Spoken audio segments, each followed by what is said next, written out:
Welcome into HogvilleNET YouTube Live. I'm Kevin McPherson. Good morning. It is Wednesday, midpoint of your week. You know what that means? It's hump day. Make of that what you will, but we've got basketball to talk about this morning. Every day we've got Arkansas Razorbacks men's basketball on the brain. If you've got, some kind of depression because there's not live basketball that you can tune into on television daily right now, you probably can find some somewhere. But with Razorbacks men's basketball, there's always something relevant, always something key to talk about as we move ahead and look through flipping the calendar pages from July into August. It's recruiting season for class of 2026. We're eyeballing some upcoming visit dates in the fall, or actually, if you want to call Arkansas's football team season opener on August 30th as part of the fall semester, I guess technically you'd be right. It's still going to be the dog days of summer, but that's when Arkansas is expected to host its first official visitor. When you look at this 2026 class, J.J. Andrews was back in December, late December. Remember that he committed to Arkansas in May. We've been talking about J.J. a lot lately, not only because he's, had such a great spring and summer, but he's been kind of, the guy that may be the Darius Acuff Jr. Of this class in terms of being a recruiter, first off the board and then helping you recruit. So we've been talking a little bit about that. But what we did coming out of the final July Live eval period was we started doing a confidence scale of 1 to 10, our confidence level in John Calipari as it pertained to individual players, specific players that we know Arkansas has prioritized. Some of those, again, have scheduled visits. Some we're waiting to see if visits will be set up. But we started doing that scale and kind of running through that. And so at least once a week, I'm going to do that as we move forward into the recruiting season. The other thing we're going to talk about today on the back end of this segment is we're going to talk bracketology. Joe Lenardi, ESPN, at this point in the year is putting out updates about once a month, and he just released his updated bracketology, which had a lot of interesting uh, facts. When you look, I call them facts. Nothing's a fact about projecting the NCAA tournament this far out, but facts in terms of how he sees it, and if it sticks and becomes an actual thing. When we look at this in March, this will be an unprecedented season for Arkansas basketball. When you look at the schedule, a lot of it the Razorbacks don't control. It's SEC games, but then the non-conference stuff. When you add it all together, we know it's a really tough non-conference schedule. And we've talked so much about the fact that if you look at last year's Elite Eight and Final Four, Arkansas's got every one of those teams on the schedule. It makes for interesting conversation when you even look at a bracketology looking this far ahead, because the projections for most of those teams in that Elite Eight are really strong again. And it's just going to be another brutal gauntlet in the SEC. All right, just over 3 minutes in. Thank you for joining me on HogvilleNET YouTube Live. Let's jump into this. We've got more information on some of these players, and we're going to start at the top. With J.J. Andrews. Again, he has to sign his paperwork. That can't be done until mid-November. So we do give a confidence level of, between 1 to 10 of how this works out for John Calipari.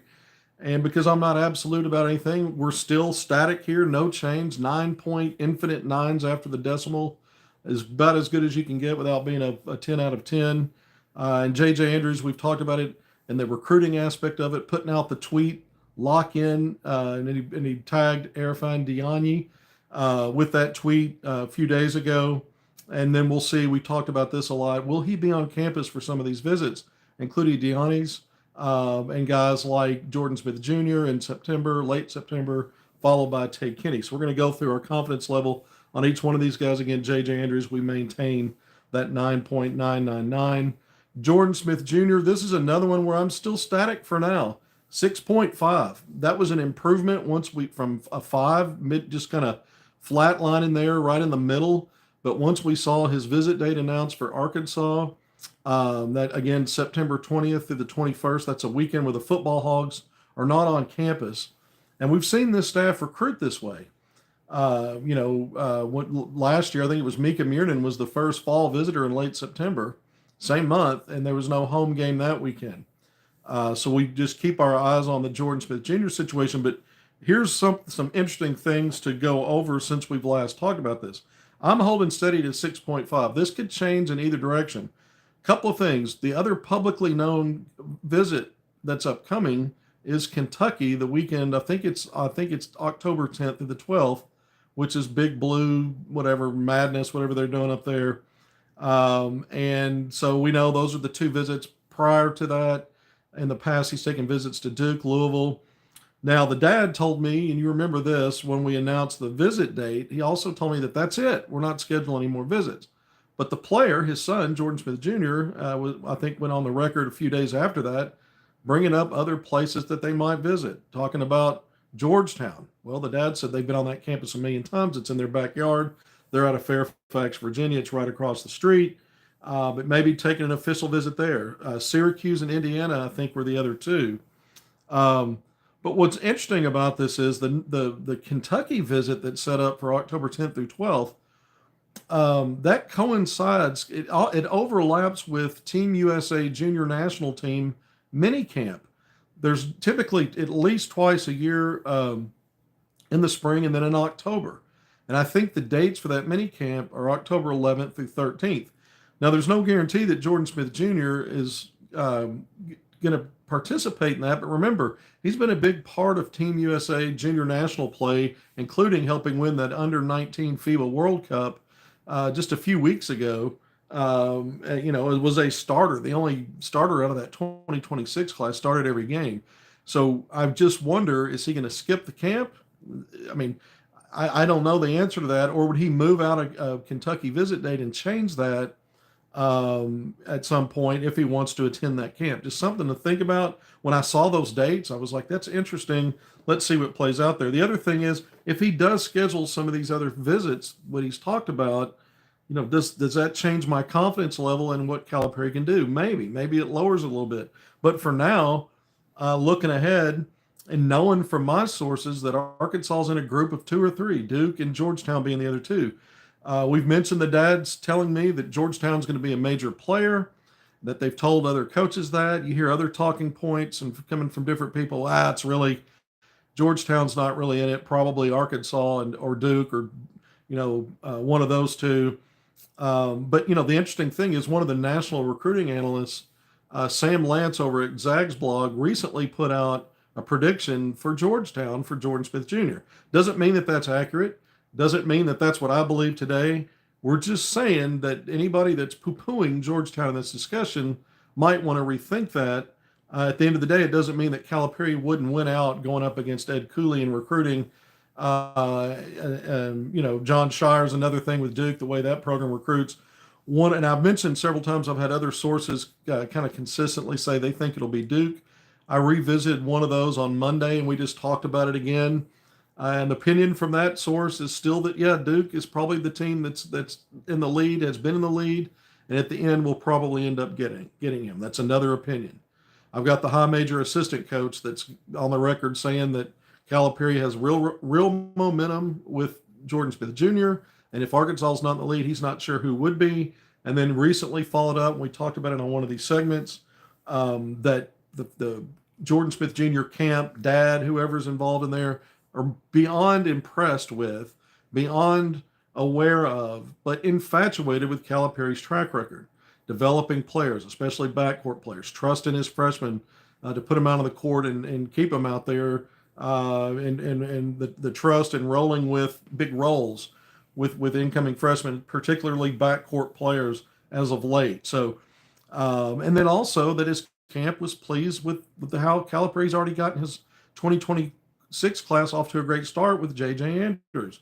Again, you can flip that back to, if you're hearing something like that and the young man makes it to campus as planned, will J.J. be there that weekend? We just don't know the answers to some of these just yet, but it's food for thought.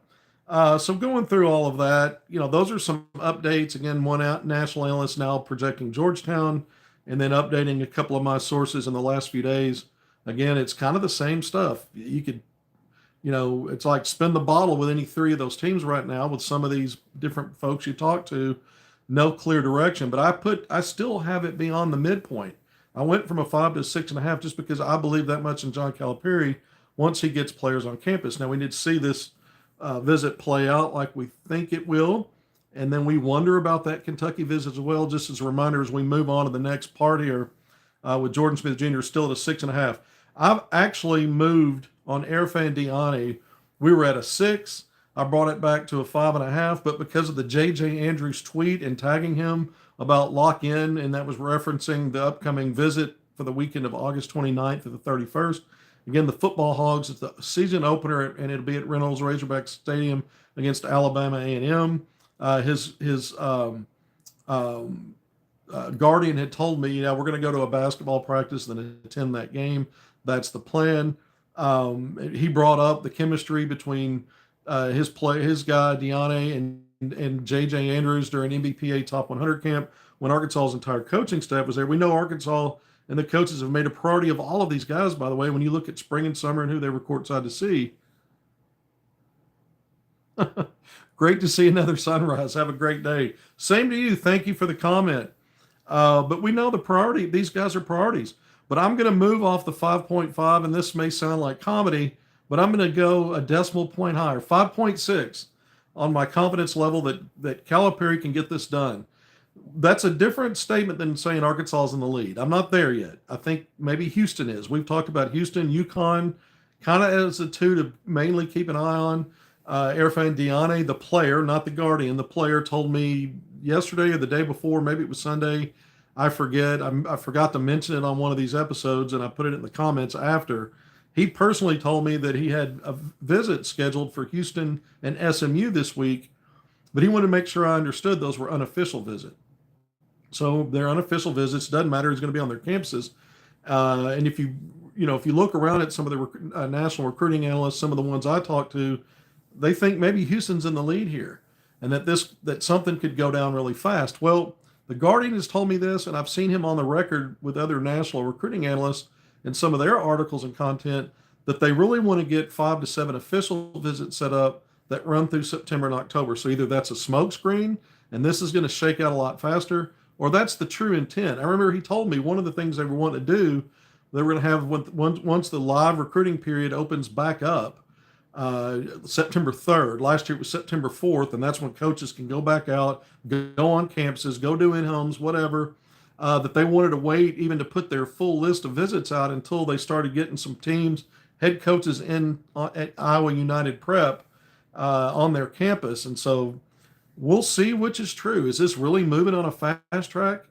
If it is, and he comes out of the week after visits to Houston and SMU, unofficial is what the player told me, and he's not committed, then looks like maybe Arkansas gets the first official visit, because that's what it will be at the end of August. Most of August is a dead period, August 4th to the 20th. So potentially he could take either unofficial visits or official visits past what he's doing this week with Houston and SMU. He can squeeze those in. It's going to be kind of tight to do that, though, especially when the final weekend, which is a live, which is a quiet period where players can take campus visits, he's scheduled to be at Arkansas. So we'll see what goes on there. I still, like I said, I have a confidence level right now of 5.6, especially when I'm hearing that maybe Houston's in the lead.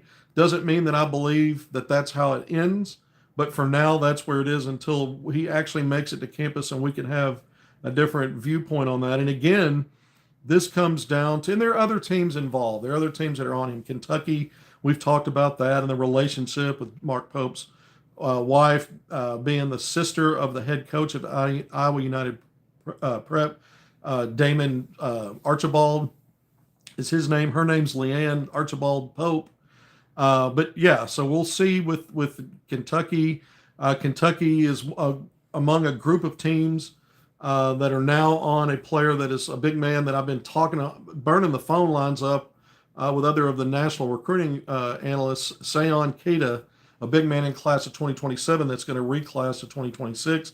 He's got multiple visits set up with multiple teams that are recruiting Diani. You also have Josh Irving out of Pasadena, California, who I've been efforting. I've been trying to find out if Arkansas may be looking at him, 6'10 to 6'11 big man. Just picked up offers from Kentucky, was the most recent. Before that, Louisville and Texas A&M. So I've been tracking that and trying to see. A lot of times what you'll see is duplicity or multiplicity at a position group with offers and trying to schedule visits, because you're casting a wide enough net where hopefully you get one of those guys. You're not trying to get all of them necessarily, unless you're Michigan and Dusty May. You're trying to get all the big men, right? But those are things to keep an eye on. But there are other teams outside of the ones we just mentioned after Ariyan Diani. That should be obvious. So we've got one change in our confidence scale from 5.5 to 5.6. You're like, what's the difference? It was just fun. I like seeing JJ Andrews being proactive and putting that tweet out. Tyron Stokes, I moved him up from a 2 to a 4 the last time we're on. I'm going to move him up to a 4.5. One of my sources I talked to I've mentioned the Kentucky folks, the Kentucky beat writers, in most of the ones, at least the ones I've talked to or know what they think, believe Kentucky's in the lead here. Okay, that's one thing with Tyron Stokes, the 6'7" wing, the number one player in the class. By the way, I have Ariyan Diani ranked as the sixth best player, a 5-star. J.J. Andrews fourth, Jordan Smith Jr. second, all 5 stars the way I have it rated. Tyron Stokes number 1, but I'm jumping him from a 4 to a 4.5 on my confidence scale, and the reason is one of these sources I have was telling me that even though the mom recently mentioned the additional visits maybe being I think it was at USC, Gonzaga, and Oregon. I think it was those 3 that were mentioned. This source reminded me, said, you know what, back before Kentucky got that visit from Stokes, the mom was downplaying Kentucky. She was really kind of trying to like misdirection on whether they would visit there or not. And sure enough, that visit popped. And they think the same thing might be going on here. Sort of a smokescreen situation maybe, and that Arkansas, with as much time and effort that Calipari's put into it, it's hard for this source to imagine that Arkansas doesn't get a visit and that Arkansas is not in a little bit better shape with Tyron Stokes. Not to say that Arkansas is in the lead by any stretch, but that, we say it. If Calipari, most of these ratings for me are based on Calipari getting them on campus. And then I think it's advantage him in most situations. Doesn't mean he's going to get all of them, but that's what we're talking about, a confidence level with him being able to get to the finish line and finish first. So I've jumped that up a little bit from 4 to 4.5 with Stokes, just based on this recent conversation. This came out in mid-May that he has an interest in visiting Arkansas. No date as of yet that we know about publicly, so we just have to monitor that and see what happens. Tay Kinney, the 5-star guard from the state of Kentucky, overtime elite. So Calipari staff recruiting him while they were in Kentucky before coming in Arkansas. The first class of 2026 offer that I'm aware of from this staff once they got to Arkansas was Tay Kinney, the 6'2" guard, lead guard. Now he's scheduled to visit Arkansas September 29th. I think it's the 29th through the 30th. What are the dates on that? I've already gone blank. The 27th through the 29th. He's coming in the 27th through the 29th. I tried to juggle those late August dates when Ariyan Diani is coming in, but with Kinney, it's again the 27th to the 29th. On that Saturday, the football Hogs are hosting Notre Dame. That's a big weekend for visitors. I won't be surprised if Arkansas doesn't slide in some unofficial visitors for that weekend, if not another official visitor, if possible. But the other thing is another, J.J. Andrews watch. Do they bring him in to try to work on that? But Kinney, I've had him at a 5, just in the middle right there, even though Calipari's getting him on campus, even though there's a long-term relationship. He's an Adidas kid, played on the Adidas circuit. Louisville's thought to be the leader there. We'll see how true that is, but it's the in-state school, and it's an Adidas school. Kentucky also pursuing him. He's got a handful of other upcoming visits, which also means it's just a little cluttered right now. He released a list of 12 recently. More schools on his finals list than he's actually got visits set up with. So I'm still middle of the road. Let's see if he makes it to campus. Arkansas looks to be the last visit. A lot of times that can be a good thing, and sometimes that visit never happens because a player jumps and ends up committing somewhere, before they ever get to your campus. So I'm middle of the road there. I remain middle of the road. Same here with Mika Miran, who visited Arkansas last September. I have a source that thinks it's going to be some kind of a wild card situation with him. I know North Carolina State and Indiana got in late on offers, but they're also on his top 7 list. Remember, I have a source that covers Kentucky basketball that thinks Kentucky's out on him. We'll see if that's true or not. The 6'10", 6'11" Finland native should be playing in the Euro Cup that begins late August, I believe, and rolls into September. We haven't seen him competitively on any kind of major scale level because he didn't play spring and summer basketball. Remember, he helped Brad Bill Elite teaming with J.J. Andrews. There's that J.J. Andrews factor again. How does that work in terms of recruiting and going after a guy like Mika Miran? How serious is Arkansas in their recruitment on Miran? The staff told me they're still pursuing him as class of 2026, not a reclass. But also, how much of a priority is he relative to some of these other names and some of these other players? That's a little bit of an unknown. So I stay middle of the road there. You hear North Carolina from some. I talked to one beat writer who covers North Carolina a couple of days ago, and he told me he's not so sure about that. But I've heard from more than one. Another analyst just DM'd me a couple of days ago and thinks North Carolina's in the lead there. Again, sometimes you get differing opinions. So I'm middle of the road still. I haven't budged it lower based on that some of this intel, but I haven't moved it up yet. It's been real kind of a mystery with him in terms of the reclass and what else, who might have real momentum in his recruitment right now. A bit of a mystery. And then I'll just add with this. I'm going to add somebody to the list that I haven't had on the list before when we do this confidence level. And it's the 2026 player that we were wondering, was it going to be a reclass? He's the guy that Calipari was talking about in that post-practice presser back in, July 9th, that he was going to go out and see, and sure enough, he did. And his son, Brad Calipari, went out the following weekend in the final and the second and final July live eval period. Is Mikael Bruce McCroman, the 6'6" wing out of the Pittsburgh area. As Calipari referenced the player without mentioning him specifically, more of a long-term development guy, somebody that could be, maybe part of your retention plan, a long-term player. But we're going to add him to the list simply because Arkansas did go see him more than once.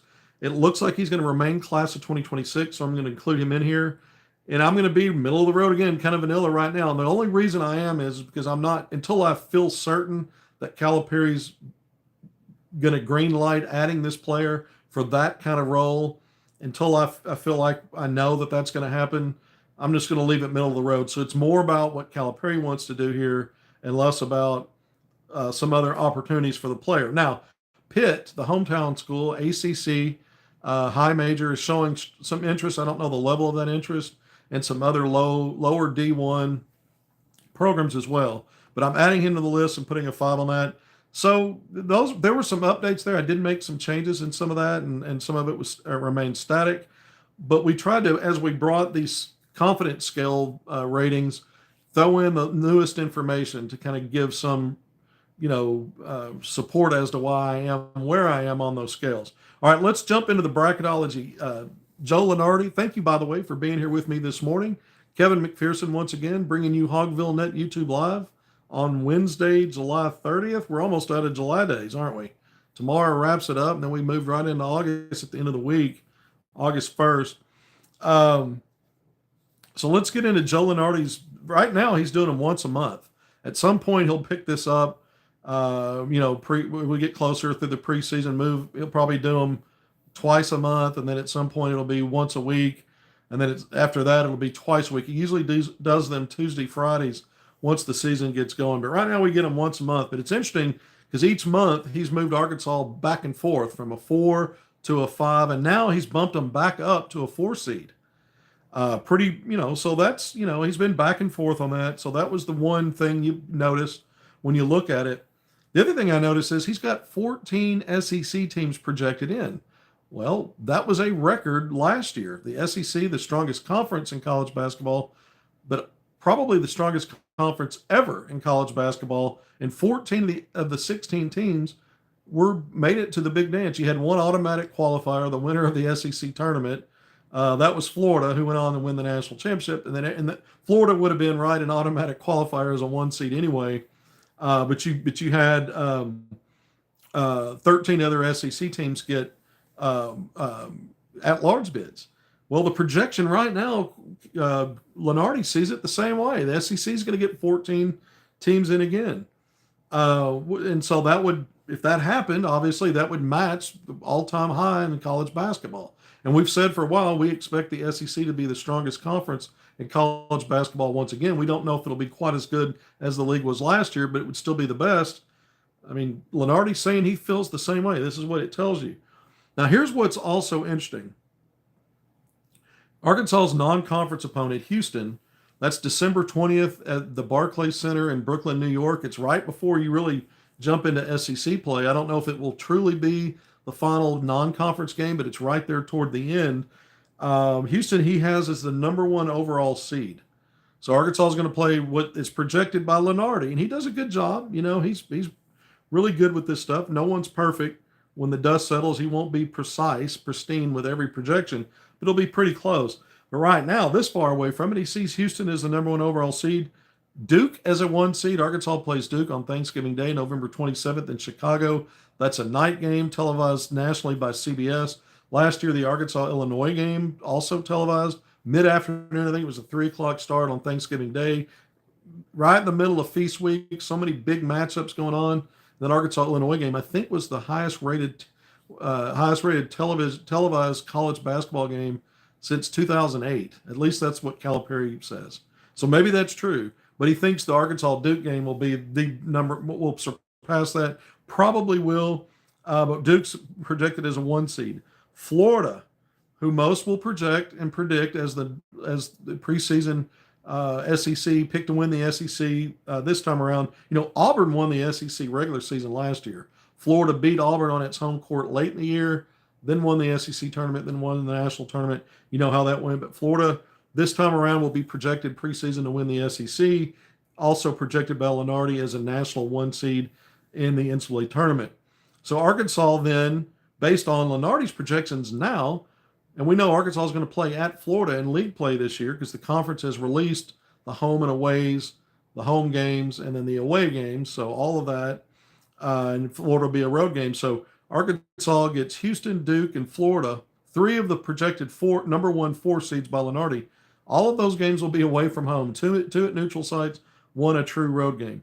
Moving through, Tennessee is projected as a 3 seed. Arkansas, this time around, will host Tennessee this season in a one-off. No round robin, just one game, but it is a home game at Bud Walton Arena. Kentucky projected as a 3 seed. We know that Arkansas gets Kentucky at Bud Walton Arena this upcoming season. That'll be a home game. That'll be a biggie. Auburn is projected as a 4 seed. Arkansas will play home and away. That is a round robin matchup in league play. So home and away against Auburn. You play them twice this season. Alabama projected as a 5 seed. Arkansas will be on the road in Tuscaloosa to play the Tide. Louisville projected a 5 seed out of the ACC. And we know Arkansas is going to host Louisville in the ACC-SEC Challenge in early December. I think it's December 3rd. It's a midweek game. So you're going to get Louisville at home, and that's a non-conference game at Bud Walton Arena. Michigan State projected a 5 seed by Lenardi. Arkansas is going to play at Michigan State. We don't know the date yet. I mean, this is a murderer's row already. We look at what we're halfway, maybe halfway through the list of projected teams in that Arkansas is going to play. Texas Tech, a projected 6 seed according to Lenardi. Arkansas is going to play Texas Tech December 13th in Dallas back in American Airlines Arena, where last season Arkansas played Baylor in a neutral site game in early November. I think it was the second game after you opened with Lipscomb at home. This time around, you get it early December, December 10th. And so, you know, this is a Texas Tech team that knocked Arkansas out of the Sweet 16, right? You remember, went on to the Elite Eight and gave Florida a scare. But you've got the Red Raiders there as a projected 6 seed. Texas, an 8 seed. We know Arkansas is going to host Texas in Bud Walton Arena again this year. Last year it was a round robin, home and away. Arkansas swept those games. Mississippi State, an 8 seed. Arkansas will play on the road at Mississippi State. Missouri projected an 8 seed. So Arkansas gets home and away. That's one of the permanent, LSU and Missouri have been sort of the permanent home and away opponents. So you're going to host Missouri and you're going to play in Columbia. So you've got 2 games against those Tigers. Oklahoma, Arkansas will be on the road this season in Norman in the one game that the teams play in SEC play. They're projected as a 9 seed. So now you know 1 through 8 is each bracket, 4 brackets has 16 teams, 16 seeded teams when you get into the 64 team bracket after the play-ins.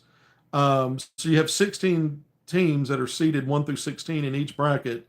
So the top 8 are the top half. They can make up the top half of the deal. And so we're now moving to the second half of the seeding projections. Oklahoma a 9 seed. Ole Miss projected as a 10 seed. Arkansas will play on the road at Ole Miss. I don't know about that. I think Ole Miss might be slept on a little bit. I'm not sure they'll be that low under Chris Beard. Maybe they will. Georgia projected a 10 seed, back in the dance under Mike White. Did a great job last year. Took Arkansas to the wire. We know how that game finished. That ended up being Arkansas's first SEC win after starting 0-5. That big home battle there at Bud Walton Arena where Deuce Thero made all those great hero plays in the closing seconds.